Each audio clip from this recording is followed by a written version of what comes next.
Finally dragon ball का 20वां और आखिरी एपिसोड आ चुका है और ये सच में बहुत ज्यादा जबरदस्त था। एपिसोड की शुरुआत में ही हमें दिखाया जाता है सुपर सैयन 4 को, जो कि अपनी एडल्ट बॉडी में था, और वहीं पिक्कोलो पीछे छुप के सही मौके का इंतजार कर रहा था। उसे किसी भी तरह गोमा के सर पे 3 बार हिट करना था, जिससे थर्ड ईवल आई बाहर निकल जाए। गोकू वो नई पावर अपने अंदर महसूस कर सकता था और वो तैयार था गोमा से लड़ने के लिए, और वो वैसा ही करता है। वो अपनी पूरी ताकत से ही गोमा पे हमला करता है और वो बहुत ज्यादा तेज था और ताकतवर भी, क्योंकि उसका पंच तो गोमा भी हैंडल नहीं कर पाया, और वो पंच इतना खतरनाक था कि उसने लगभग स्टेडियम के 2 हिस्से कर दिए थे। पर किसी तरह गोमा अपनी पावर से गोकू को पुश कर देता है और फिर शुरू होता है दोनों के बीच में हैंड टू हैंड कॉम्बैट। शुरू में तो ऐसा लगता है कि दोनों के बीच में बराबरी की बैटल हो रही है। गोमा उस पे पंचेस करता है और की ब्लास्ट भी, पर मानो अब तो गोकू सीरियसली लड़ ही नहीं रहा, क्योंकि फिर से गोकू उस पे भारी पड़ने लग जाता है। मानो इससे पहले वो अपनी पूरी पावर यूज कर ही नहीं रहा था। पर गोमा भी हार मानने वालों में से नहीं था।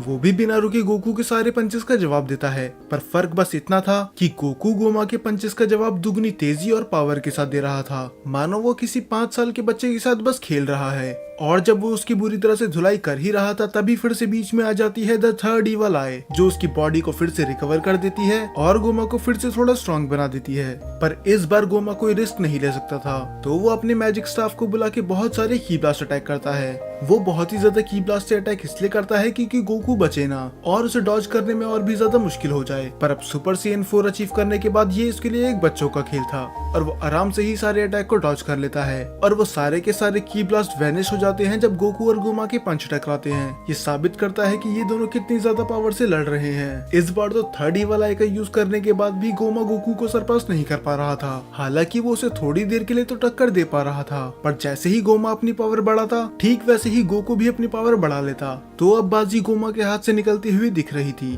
गोकू उसे अपने दोनों हाथ से जकड़ लेता है और गोमा अपने टेलीकिनेसिस का यूज करके गोकू को चारों तरफ बांध देता है, वो भी एक पत्थर की बॉल से। पर मानो अब तो गोकू को कोई फर्क पड़ता ही नहीं। वो बस अपने ऑरा से ही उन सब पत्थरों को हटा देता है और गोमा को देता है एक जोरदार पंच, जिसके इम्पैक्ट से तो दूर दूर की चट्टानें भी हिलने लगी थी। तो इसके बाद थर्ड ईवल आई फिर से गोमा को रिकवर करने लग जाती है, पर फिर से गोकू उसे एक स्माइल देता है, और ये स्माइल देख के तो गोमा भी चौंक चुका था। मानो अब गोकू को फर्क पड़ ही नहीं रहा कि गोमा कितना भी स्ट्रॉन्ग क्यों ना हो जाए। गोकू की नजरों में तो ये मैच तभी खत्म हो चुका था जब वो सुपर सैयन 4 बना था, और ये देख के गोमा बिल्कुल भी खुश नहीं था। तो वो दोनों फिर से ही फाइट करने लग जाते हैं। वो उस पे पंचेस यूज करता है, की ब्लास्ट यूज करता है, पर गोकू किसी न किसी तरह उसे ओवर पावर कर ही लेता है। अब तो थर्ड ईवल आई भी परेशान हो चुकी थी गोमा की पावर बढ़ाते बढ़ाते, और साथ में गोमा का भी पारा हाई होते जा रहा था। तो वो गोकू को सीधा पकड़कर पाताल लोक में भेज देता है, और ये अंडरवर्ल्ड तो पूरे एक अलग डायमेंशन की तरह ही था।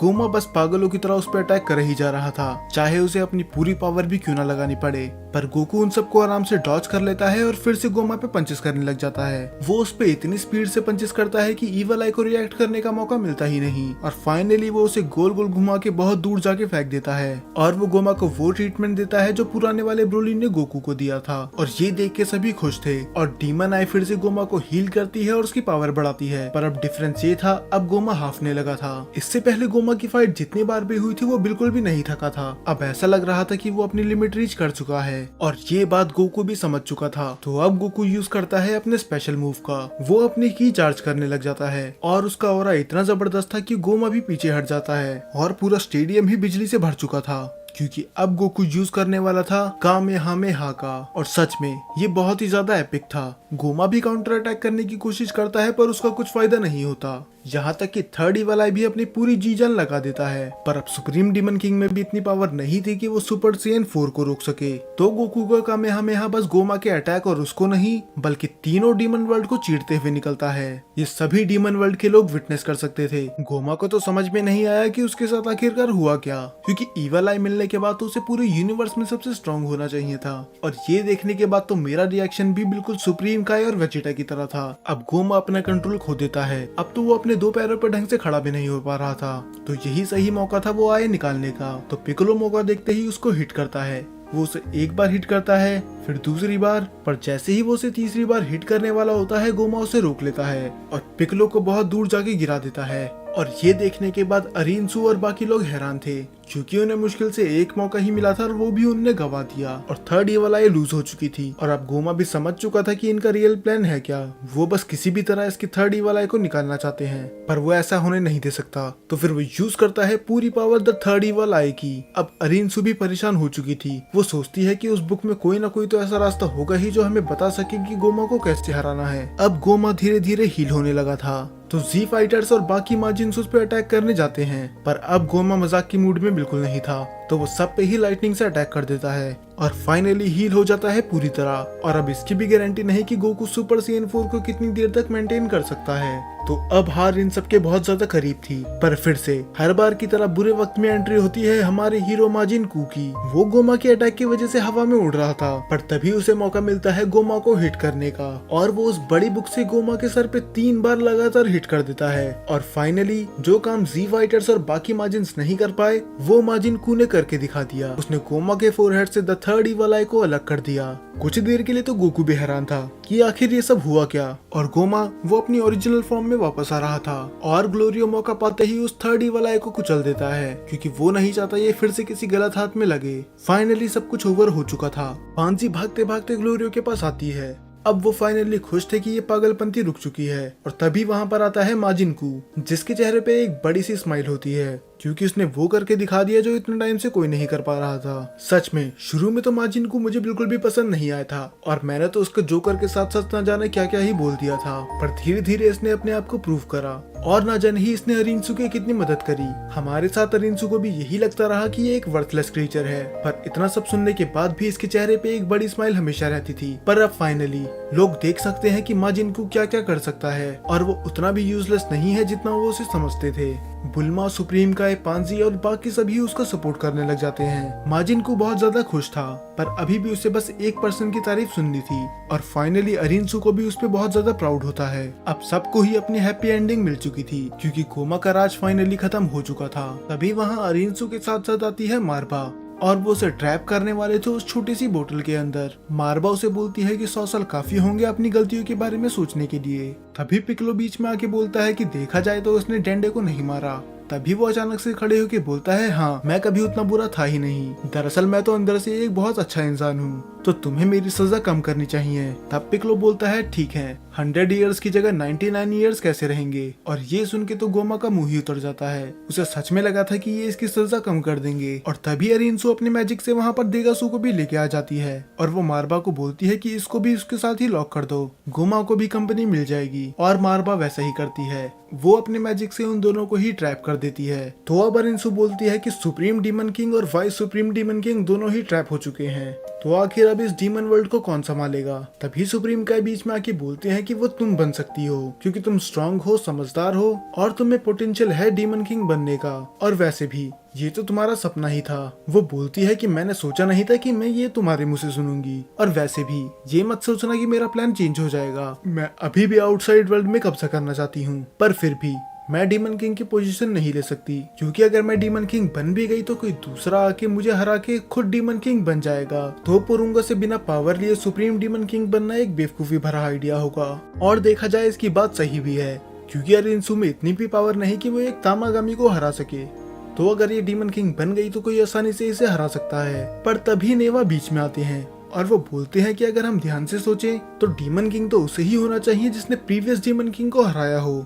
अब सभी लोग हैरान थे, क्योंकि जिसने डीमन किंग को हराया है वो कोई और नहीं, खुद माजिन कू था, क्योंकि यही था जिसने थर्ड ईवल आई को अलग करा। और माजिन कू खुशी खुशी बन जाता है the next supreme demon king. और अब वो डीमन किंग बन ही चुका था, तो वो अरिनसू की तरफ फिंगर पॉइंट करते हुए बोलता है, और आप बनोगी वाइस सुप्रीम डीमन किंग। अरिनसू हैरान थी कि आखिर तुम ये बोल क्या रहे हो, पर फिर माजिन कू बोलता है कि मुझे लोगों को पहचानने की परख है, आप बुरे होने का दिखावा करती तो हो, पर आप अंदर से बहुत ही ज्यादा अच्छी हो, और हमें ये नहीं भूलना चाहिए कि आप कितनी ज्यादा होशियार और समझदार हो, और सबसे बड़ी बात आपने मुझे बनाया है, तो आप ही होंगी वाइस सुप्रीम डीमन किंग, और माजिन डू बनेगा हमारा मिनिस्टर, और मारबा और नेवा के पास बहुत ज्यादा एक्सपीरियंस है, तो वो भी बनेंगे हमारे मिनिस्टर। ये सुन के तो वो दोनों ही हैरान थे, और वो ग्लोरियो को भी चुनता है, क्योंकि चाहे उसने अरिनसू को धोखा दे दिया था, पर उसने वो करा जो डीमन वर्ल्ड के लिए सबसे ज्यादा सही था, तो इसका मतलब वो डीमन वर्ल्ड के लिए वफादार है। और वो नेक्स्ट मिनिस्टर चुनता है किंग कदान को। तब वो बताता है कि आपने पूरी जी जान लगा दी थी इस बैटल में, जो कि प्रूव करता है कि आप भी इस डीमन वर्ल्ड के लिए लॉयल हो। और ऐसा पहली बार हो रहा है कि कोई तीसरे वर्ल्ड का माजिन फर्स्ट डीमन वर्ल्ड का मिनिस्टर बन रहा है, जो कि प्रूव करता है कि माजिन को सभी को इक्वली ट्रीट करता है। और ये सुन के पांजी भी खुश थी और वो अपने डैड को गले लगा लेती है। फिर माजिन को जाता है गोकू और उनके दोस्तों के पास और वो बोलता है कि तुम सबने भी बहुत ही ज्यादा अच्छा काम करा, क्या तुम में से किसी को मिनिस्टर बनना है? पर गोकू तो साफ मना कर देता है।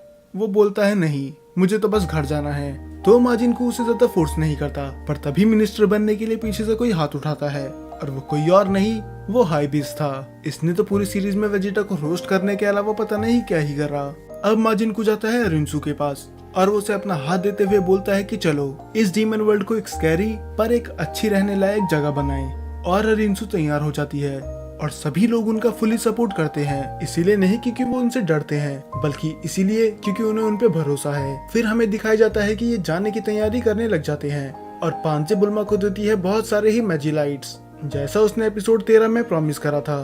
और माजिन को उनके सफर के लिए कुकीज पैक कर रहा था और डू वो तो बस खा ही रहा था। और दूसरी तरफ गोकू और वेजिटा अभी भी फाइट कर रहे थे। वो बोलता है कि घोमा को मैं ही हरा सकता था, तुम्हें बीच में आने की कोई जरूरत नहीं थी, और वैसे भी तुम्हारी हिम्मत कैसे हुई कि तुमने वो ट्रांसफॉर्मेशन मुझसे छुपाई। तब गोकू बताता है कि वो सुपर सैयन 4 को अचीव करने की कोशिश तब से कर रहा था जब से माजिन बू से उनकी फाइट हुई थी, क्योंकि अगर कोई माजिन बू से ज्यादा स्ट्रॉन्ग अपोनेंट आता तो वो उसे रोक सके, पर उसे पता नहीं था कि वो इस लेवल तक पहुंच पाएगा। तब वेजिटा नाराज होकर बोलता है कि क्या आप सुपर सैयन फॉर्म बाजार में बिकने लगी है? तभी गोकू बोलता है कि ज्यादा मत बोलो, तुमने भी तो सुपर सैयन 3 अचीव कर ली। तब वेजिटा बोलता है कि अपना मुंह बंद रखो, वो कोई सुपर सैयन फॉर्म नहीं है, वो है अल्ट्रा वेजिटा 1। गोकू बोलता है अल्ट्रा वेजिटा 1, ये क्या ही बकवास कर रहे हो? और ये बोल के वो वहाँ से उड़ के चली जाता है। और दूसरी तरफ नेवा ऑफर करते हैं डेंडे को वहीं पर रुकने के लिए, पर वो साफ मना कर देता है। पर डेंडे बोलता है कि आप चिंता मत कीजिए, नेमिकिन्स ने अपना प्लेनेट खो दिया है, तो मैं उन्हें डीमन वर्ल्ड के बारे में जरूर बताऊंगा और वो खुशी खुशी यहाँ पर आ जाएंगे। फिर नेवा बोलता है कि मुझे इंतजार रहेगा, बेचारा 1000 सालों से नेमिकिन्स का वेट कर रहा है। अब किंग कदान गोकू को थैंक्स बोलते हैं। अब तीनों डीमन वर्ल्ड में पहले की तरह कोई डिफरेंस नहीं था, कोई भी कहीं आ जा सकता है और किसी में भी कोई भेदभाव नहीं होगा, क्योंकि अब डीमन वर्ल्ड एक सही हाथों में है। और ये सब हुआ है तुम्हारी वजह से। और वो सब वहाँ से चली जाते हैं कि अगर यहाँ पर हालात बिगड़ गए तो हम तुम्हें फिर से बुलाएंगे। और गोकू बोलता है बिल्कुल, हम तुम्हारी मदद करने जरूर आएंगे। और अर्थ पे भी सब कुछ फिक्स हो चुका था, सभी अपने रियल एज में वापस आ चुके थे। अब इतनी मेहनत करने के बाद फाइनली सब कुछ सही हो चुका था। पर बुल्मा तो बिल्कुल भी खुश नहीं लग रही थी, क्योंकि उसे तो फिर से जवान होना था। तभी गोकू ग्लोरियो से रिक्वेस्ट करता है कि हम उस दुकान पे जा सकते हैं जहाँ पर बग कैंडी हमने ली थी, क्योंकि मुझे बहुत सारी रिवाइव वर्क खरीदनी है। फाइनली ये उस दुकान पे पहुंच जाते हैं और अब तक न्यूज़पेपर में खबर आ चुकी थी कि माजिन कू ही बन चुका है न्यू डीमन किंग। और वो औरत गोकू को देखते ही पहचान जाती है। वो बोलती है कहीं ये बग कैप्सूल का कोई साइड इफेक्ट तो नहीं, तुम्हारी हाइट इतनी बड़ी कैसे हो गई? फिर गोकू मना करता है कि ऐसा कुछ नहीं हुआ, बल्कि उसने तो हमारी और भी ज्यादा मदद करी थी, तो मैं थोड़ी और लेना चाहूंगा। और बुल्मा भी वहाँ से कुछ कैंडीज ट्राई करती है, पर उसका मूड चेंज हो जाता है जब वो कैंडी को पलट के देखती है और उसे समझ में आता है कि इसे बग कैंडी क्यों कहा जाता है। वो उसे फेंक के बोलती है कि ये तो बिल्कुल ही डिस्गस्टिंग है, आखिर कोई इंसान इसे कैसे खा सकता है, इस चीज को तो मुझसे दूर ही रखो। पर तभी वो औरत बताती है कि ये कैंडीज बड़ी काम की है, ये एक्नेस को मिटा सकती है, पिंपल्स को, और यहाँ तक कि ये स्किन को जवान भी कर सकती है। और ये सुन के ही बुल्मा के कान खड़े हो जाते हैं। वो बोलती है कि तुम्हारा मतलब क्या है कि स्किन को जवान कर सकती है? फिर वो औरत बताती है कि जो भी इस कैंडी को खाता है कि स्किन 10 साल यंगर हो जाती है। और ये सुन के तो बुल्मा की खुशी का ठिकाना ही नहीं था, तो वो बोलती है कि ये सारे ही पैक कर दो। और अभी यही थी जो थोड़ी देर पहले इसके खिलाफ थी। और वहीं पर शॉप पे घूमते घूमते पांजी को एक चीज मिलती है, जिसे देख के उसकी आंखें फटी की फटी रह जाती हैं, क्योंकि वो कुछ और नहीं थी द थर्ड इवल आई। ये देख के तो गोकू भी हैरान था कि आखिर ये इधर कर क्या रही है, और वो भी एक नहीं दो। वो उस औरत से भी पूछते हैं कि आखिर ये तुम्हारे पास आई कैसे? तब वो बताती है अच्छा तो तुम इसकी बात कर रहे हो, ये द थर्ड इवल आई है, अगर तुम इसे अपने फोरहेड पे लगाओगे तो तुम्हें एक ऐसी ताकत मिलेगी जिसकी तुमने उम्मीद भी ना करी हो। पर हालांकि लोग मेरी बात पे यकीन करते नहीं है। हाँ, पर मैंने बहुत साल पहले एक आंख किसी को बेची थी, वो भी थोड़े सस्ते दामों पे, तो अगर तुम्हें भी चाहिए तो बता दो, मैं तुम्हें डिस्काउंट पे दे सकती हूँ। और सबके सब ये हैरान थे, क्योंकि जिस आई ने इनके नाक पे दम करके रखा था वो बस एक स्टोर पे मिलती है, और आखिरकार ये स्टोर में आई कैसे? क्या इसके पीछे भी कोई राज है? क्योंकि इसके बाद ड्रैगन बॉल दाइमा खत्म हो जाता है। और फाइनली ये था टोरियामा सेंसेई का आखिरी वर्क। और अब ड्रैगन बॉल दाइमा खत्म हो चुका है, तो मैं सोच रहा हूँ कि अब जीटी की सीरीज चालू कर दूं, क्योंकि कमेंट्स में अभी भी कई लोग ऐसे हैं जिनने जीटी नहीं देखा, तो शायद अगले सैटरडे को आपको वो देखने के लिए मिल जाए।